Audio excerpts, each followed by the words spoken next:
me for another conversation. This is again one of my longtime friends. Again, you're gonna hear that a lot during the podcast. I'm always gonna say that just because of the network that I have, and I'm very much grateful for it.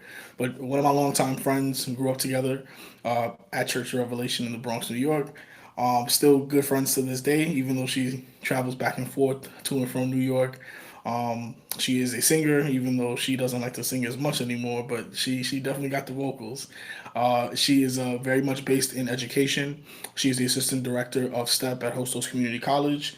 And again, one of my wonderful, wonderful friends. This is the friend that likes to tell you like what it is.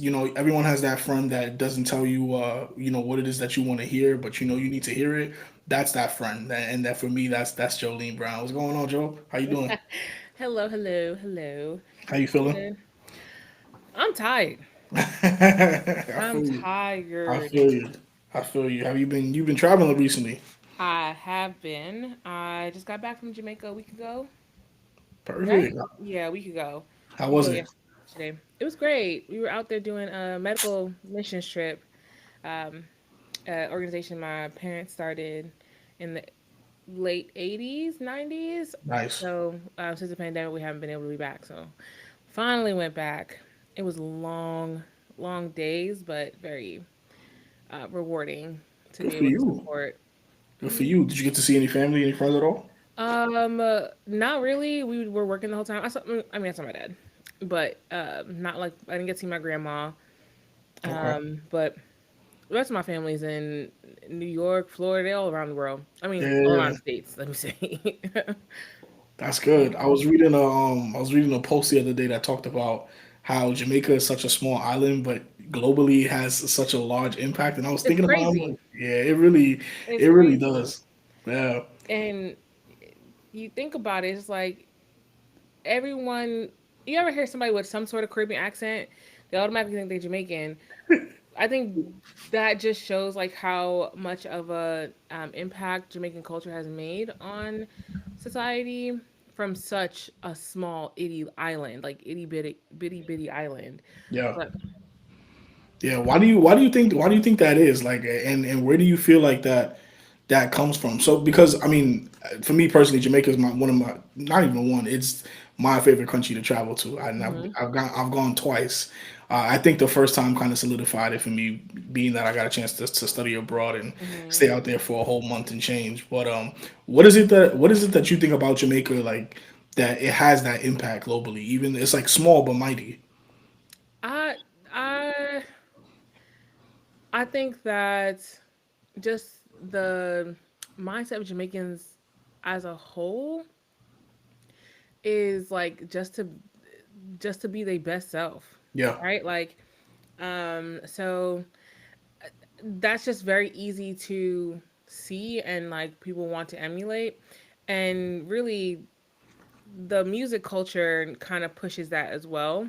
Hmm. So I think that would be the biggest reason that it's such a small island and has so much impact, because generationally, look at let's like you have Bob Marley's generation of music Hmm. and the Wailers, and Hmm. then Bears Hammond, Hmm. his group of his generation. Then you got like Bounty Killer, and then you have Shabba. Jimmy Miller. Yeah. You just the gen like, and how that transcends like Jamaica reggae music, Yeah. dance hall music, Yeah. and like how that just has created waves.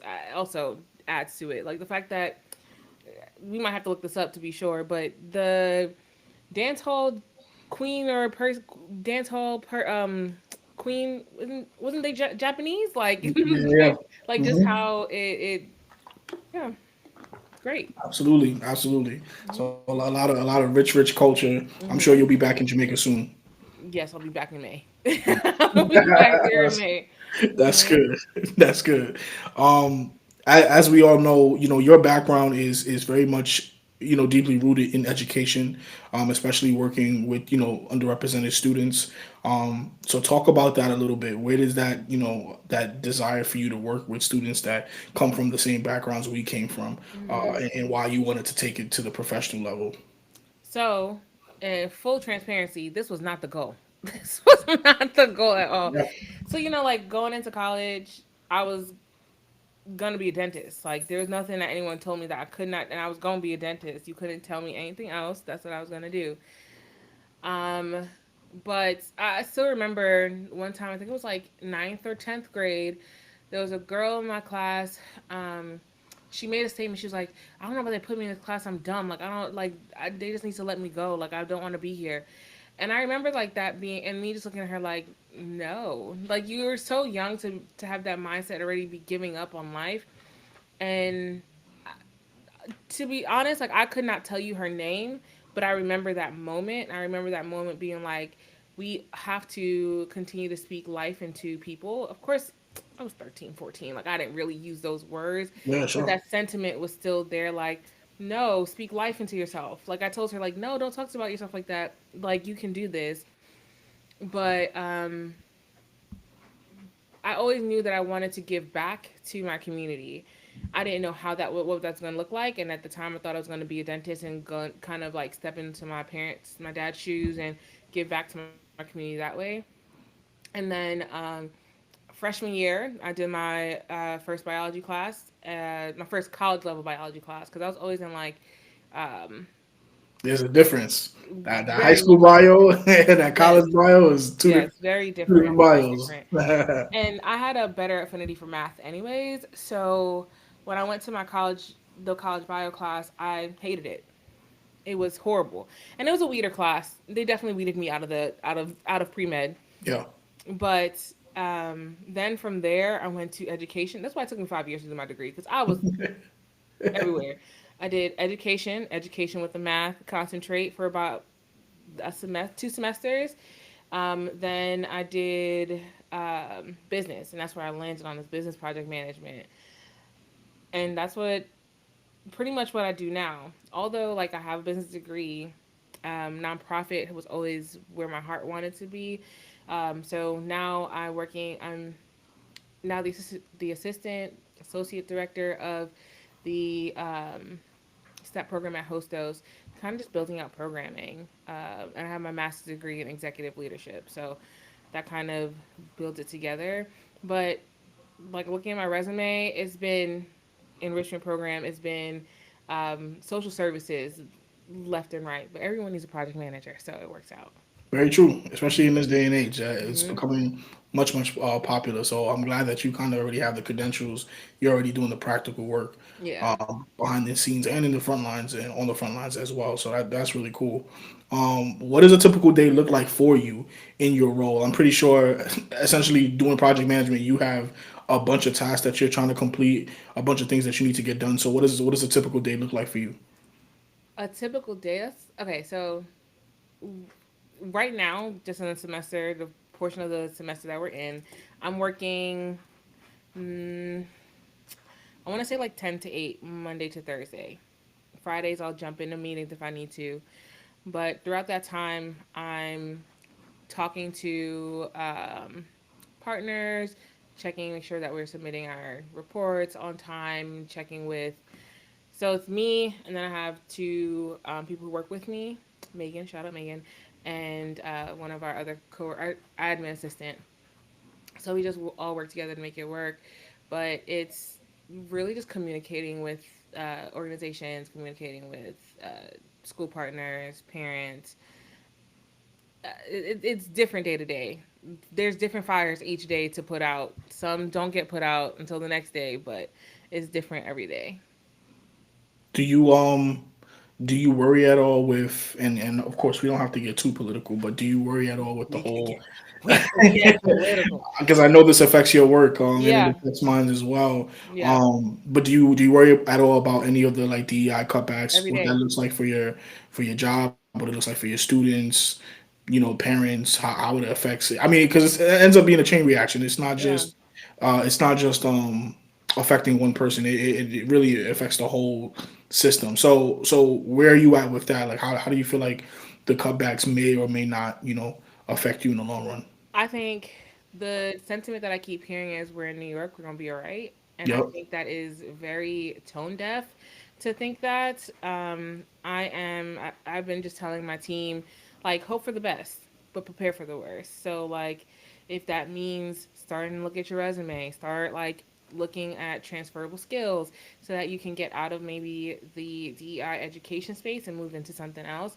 And you know that really sucks. That really sucks because, like, I think of the kids that we support, the kids that we serve, how if people who want to be here. First Yeah. off, we don't even make enough money as it is. And that's the sentiment no matter where you go. Everyone always says, especially in Yeah. working in higher ed, it's you know, you get overworked and you get underpaid. You know, Yeah. so We don't make enough money as it is, right? yeah. So that there's that sacrifice that's already happening. It's just like there's nothing else I can give. I'm gonna have to leave. Yeah. And which the only people who suffer from that are the people that we serve, the communities that we support. True. So like, and it's in the grant title where it's under resourced communities, and it's not just minorities. It's well, anyone who would be affected or who have, like, for us because it's STEM, anyone who is not normally in that STEM field, those are the people who are going to be affected by this. And then when you have somebody saying like that Americans don't have, like, we don't have the workforce that they need, but y'all cutting programs that are trying to build that workforce for you, so make it make sense. Yeah. You aren't giving this population the tools that they need to properly become, like, change the trajectory of their lives and be like Hmm. their best self. So it's it's scary to say the least. Like I said, I'm hoping that I'm very wrong. Yeah. But so far, since all this thing has been since the overturn of since the first lawsuit for not Roe v. Wade, for affirmative action, since the Yeah. first lawsuit for affirmative action in 2019, I've been saying we need to figure things out. Um, and people were like, no, how's affirmative action gonna get overturned? Boom, look at this. 5 years later, it got Hmm. overturned, and now we're trying to figure out, like, not everyone's like, okay, no, it's not gonna get bad. It's not gonna get. Yes, it is. Yeah. And also being a first generation American with everything going on, it's even scarier because New York is a sanctuary city, Hmm. so there is a possibility, I need to say this properly, there's a possibility that a student that works with us may not be a a citizen. And I will never ask that question.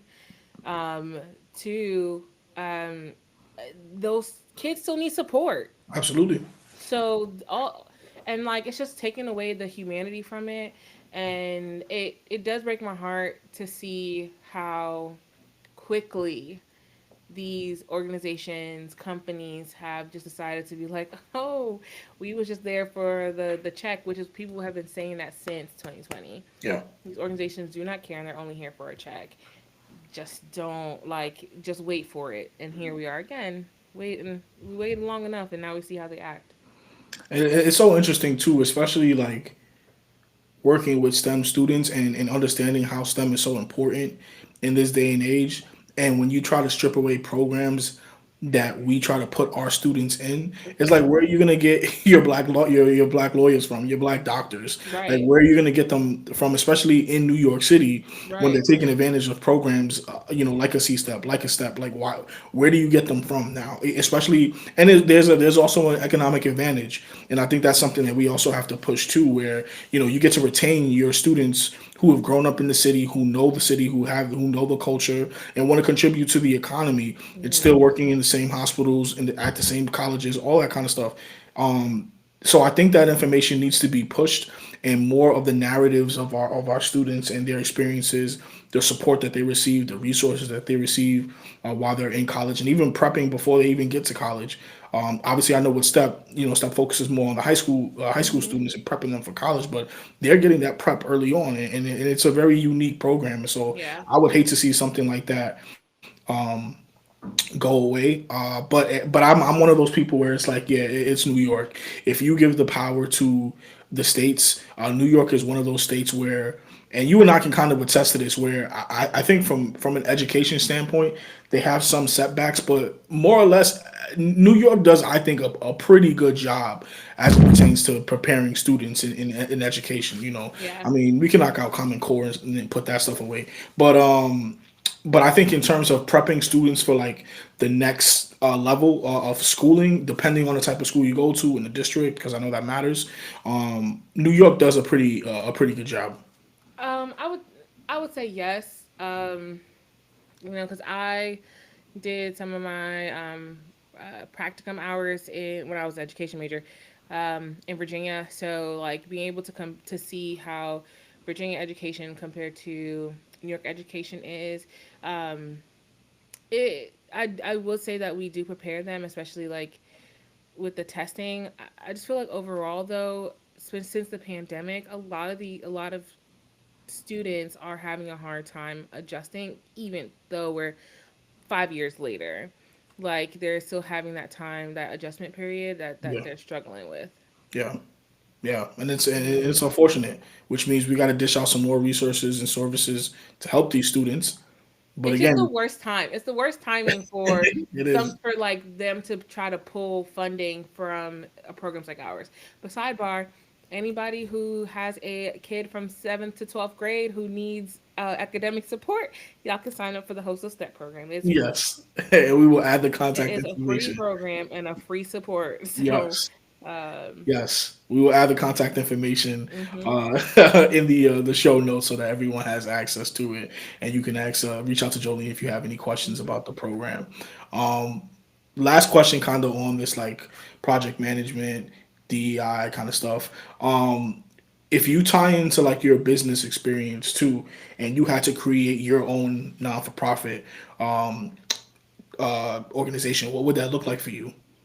It would be a completely remote program that offers STEAM education to students up to start. I would start up and down the East Coast, and then I would want to branch out to the rest of the country.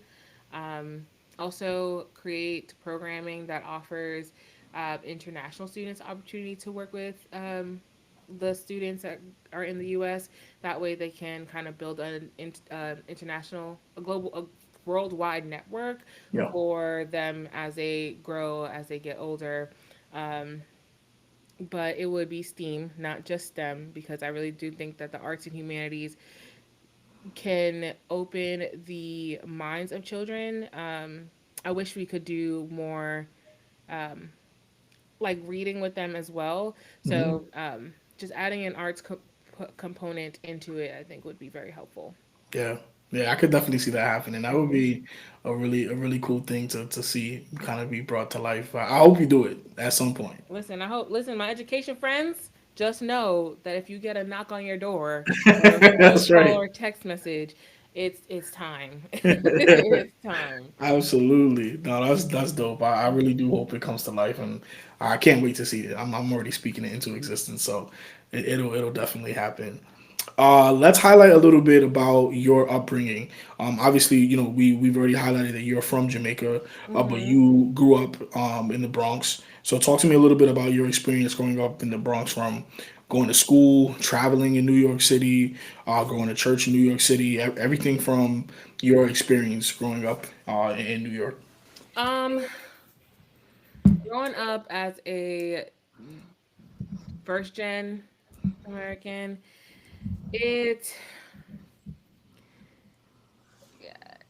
growing up in the Bronx, like everybody was just everyone. Like it was just you have all these different cultures just in one area. There's so much, and we spent so much time at church. Yeah, Most we of my did. time was at church. Like I was at church Wednesday nights, Friday nights, Sunday nights, um, Sunday day, All all day, all day. day. If you was singing, you was there from 8 to 8. Like you was there all day. Yo, Um, man. and then on top of that, like just doing school stuff. I feel like being exposed to so many different cultures, it just came easy. Like even like when I went to college and I was saying like even with like DK, look at that. They were like, what? What's that? Like, or chancla or like those, but those things are just so. And I know that sounds like really. That might sound to some people like okay, you just using a little bit, but for other people, just like you speak Spanish. No, I couldn't even speak a lick of Spanish if I tried. But like those are like little terms from like just being in the community that we were in. Yeah. Like we went to Revelation where it was correct me if I'm wrong. I would say Revelation was mainly Hispanic. Yeah, I mean, it was definitely It was a mix, multi-ethnic, but but it was yeah, like you had majority right. Hispanic. I would say, yeah, Yeah, so like that those cultures did influence us, and I went to school in Harlem. So like those like you just get influenced by the people around you, the cultures around you, and also seeing how similar all of our communities were, I think yeah. was also a a change. I remember going to college, I was like, I've been around black people all this time. I'm ready to learn how to navigate around white people. That's not what I said. I didn't say it like that. The politically correct way to say it. But like it was a culture shock Yeah, leaving black and brown people. Like when I when I was in from 6th to 12th grade, the whole time I was at that school, there was five, if that, yeah, five that I can remember. yeah, Five non-minority people, six non-minority people that went to the school. yeah. It's definitely not. It's not common to see a lot of Mm, them growing. Not at least not growing up. right. Nowadays, it's different. But yeah, Yes. growing up in Yes. school, yeah, it was Right. definitely not common. So it's just interesting, like to think about like just the difference between like when I was younger and then when I went to school and then when I came back home. Yeah. When I came after I came back to New York in 2017, and um there was a Whole Foods on 125th Street, bro. Like, like I remember telling my mom I was on 125th one day. I was like, "Ma, I'm on 125th. What you doing out there? You need to come Yeah. relax." Yeah, Which yeah. it's still like there's some areas that are like still, but I'm older now, but going there and seeing a Whole Foods, a Chick Hmm. Fil A, I heard a Chick Fil A over there. Starbucks was Hmm. pushing it, but Whole Foods and a Chick Fil A is wild on Yeah, 125th. yeah. Like It's changed. It's yeah, it's changed. a whole different world. It's a whole different It's world definitely out there. changed. Whole different Oh world. man. Do you miss it at all? Because again, I know you travel back and forth Hmm. from New York, and you're now in North Carolina. But do you miss New York at all? No, no, and I mean that like I would never I would not change my experience growing up because I learned a lot about myself. I learned about a lot about different cultures. I would not change that. That being said, there was a shift in my personal opinion. There was a shift in the way um, New Yorkers operated, like especially after 2020, especially after we were indoors for barely a year. Yo, I thought I was Like the only one. it was Damn, six I feel the months. same way. It was I six feel the same months, way. and people just came out and like, people always say like New Yorkers aren't nice, New Yorkers are kind. I feel like we lost that too. Um, and like my fear of taking public transportation is enough. Yeah, It's enough. yeah, yeah. It's enough. I I I I feel like post pandemic I've become more self aware with how the city operates. And Hmm. I remember, I mean, you walking around the city, you know, everyone's fast paced. It's very aggressive. I didn't realize that though until I didn't realize that it would translate into driving. So even driving in the city, just regular driving. It doesn't matter where it is. I dislike it. Like Hmm. I don't like getting on the Hutch. I definitely don't like getting on the Cross Bronx. Yeah. Like none of it. It is a whole different ball game. And even with the speed cameras and everything that they have now, it doesn't matter. Bro, let's talk about the speed People. cameras because I was getting a ticket every week, and that used to piss me off so much. Because like, I'm not even speeding, and I'm on Gun Hill Road. Yeah, Like, why is yeah. there a speed camera It's a here? whole scam, yo. It's a whole Please, scam. It's just a different please. way. And now they're doing the congestion tax, which I'm Stu- sure you've heard And about. it's gonna get worse because they always start it in one area to see how it goes, and then they're gonna expand it and expand it and expand it, and then it don't make no sense to have cars. But then the trains ain't safe, and the next thing is just a ferry, and then that's gonna become unsafe. Like Yeah. it's just, mm-mm. Yeah, I feel like the city's on fire. Like Yo, it's just burning. It's burning, for real. man. It's just wild. It's crazy. And then like when I do come back, it's I can't wait to leave Yeah, again. yeah. Like only seeing my family and my friends makes it doable. But other than that, I'm okay. I'm Yeah. okay. I How's remember life? How's life for you in North Carolina? amazing. Let me stop. I am enjoying my time here, and like this is definitely an area where I would see like to build and grow a family. Um, I it's just the quality of life is very different than the quality of life I had in New York. And where I am in North Carolina, it's a perfect mix for me between city and suburbs. Okay. Like I don't hear cars like that at night, but I could still drive 10 minutes to go bar hopping if I wanted to. Yeah, Mm. yeah. Is there such a thing as Southern hospitality where you're at? Yeah, but but also I've been in the South up more than 10 years, really. Yeah. Because from 2011, 2016, and Mm-hmm. then going back and forth to like 22 to now, about 10 years I've been in the South. So you got to be careful with it though, because it, it'll come off like hospitality, but then turn realistically, it's like, oh, Mm. you're being rude. Got it. Mm-hmm. Got it. Mm-hmm. I remember the first time someone said "bless your heart" to me, and like it really took me back, and I was like, It's that New York mentality coming out. what you mean by that? Like, oh, it's so rude. Yeah. So Oh, annoying. that's hilarious. But the more you know. Yeah, yeah. No, that's funny. Hmm. That's so funny. So what are some new projects that you're working on right now? Anything in the works? In the works, honestly, I wish I could be doing something new right now. That's not true. There's something in the works, which like we were talking. My sister has a consulting company, and the goal is to start getting education consulting things through with Yeah. her, Yeah, to do yeah, yeah. program building. But really, my hands are in so many different pots. You know what's new is this dog. I got a dog. You got a She's dog. That's right. driving me. Yeah, she's 5 months. She'll be 5 months in a week, and she's driving me insane. Nice, nice. Um, but it's I'm working. So we created a scholarship. One of my classmates from high school, he wanted to create a scholarship for FDA seniors, and in 2016 we started that. We are on our ninth year now. I want to say we've raised over $50,000 in the last 9 years to give to Yeah. students. Um, and next year will be our 10th year. But I'm the director of student outreach for that program, Nice. and then also executive assistant to the president of the organization called Parenting Children of Color. Okay. I think that's Yeah.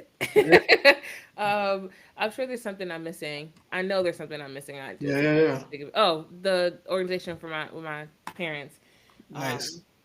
Yeah. So it's just a lot of moving parts always. I'm always busy. The way I got 500 text messages that I have no idea when I'm going to be able to respond to. You one of those. It's not on purpose though, because No, I for don't sure. answer until I'm going to open it. No, you're busy. You're busy. I No. definitely understand that. How are you balancing all this? Do you have a calendar? You using a calendar? Using The Notion like the way kids? so I have a fake smart house. So all my like Amazon devices, they keep me sane. They keep me like Yeah. present. And then praise the Lord for Google Calendar. Google Calendar is a godsend. I Yeah. don't care what nobody says. People are like you can't. No, I can't remember. I don't remember. If you did not make it, if it was not a calendar invitation, it's not happening. Not happening, yo. It's not Yo. happening. Some people are lucky to get a message back. No calendar invitation, it's not happening. No, definitely, definitely. I think we've reached that age where it's like it got to be Hmm. on the calendar, Yeah. because you'll forget, and that has happened to me quite a few times. So Hmm. it happens. It happens in this adult stage. Um, what's some advice that you can give to a first generation professional, a first generation student, who's just looking to be that trailblazer, whether that's for their families, for their communities, in their jobs. in their personal lives. Like, what's a bit of a what's some advice that you can give to somebody that is navigating in that space of being the first in their family to do X, Y, and Z? It's okay to say no. I Mm-hmm. think that's the biggest thing.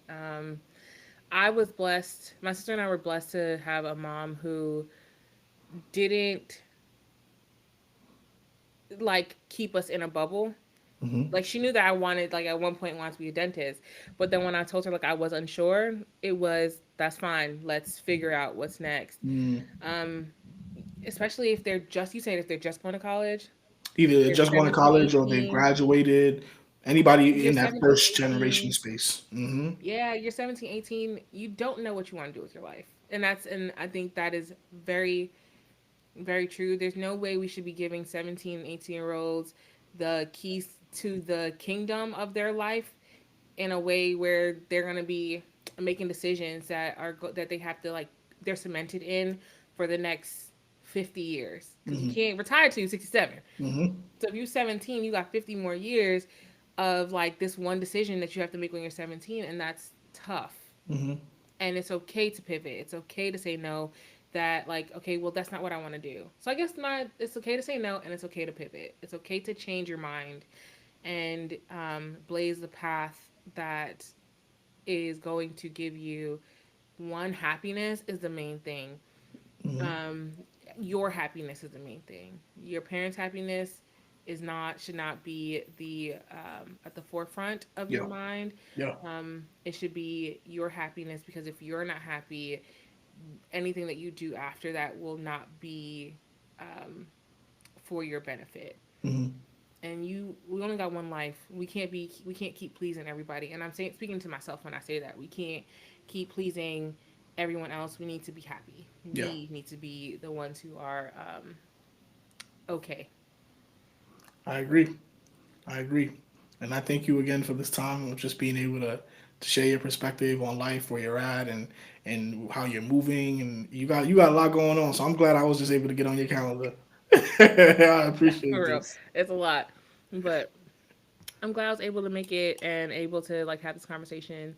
I feel like there's so much in life that we just don't ever get a chance to just sit down and like reflect. And that's one thing we do all the time though. Whenever we get on the phone, we always reflect on like even Yeah. like why we did certain things when we were younger, why we Yeah. doing stuff certain things now. And I think that's really important, especially right now in our day in our like society is just being able to reflect and how we could be a better version of ourselves tomorrow. Yeah. So, Yeah. So I look forward to more of our check-ins throughout hmm the year. Just with work, with life, everything in between. Um, and everything's gonna be all right. Everything's gonna work out the way it's supposed to. amen. That's right. That's right.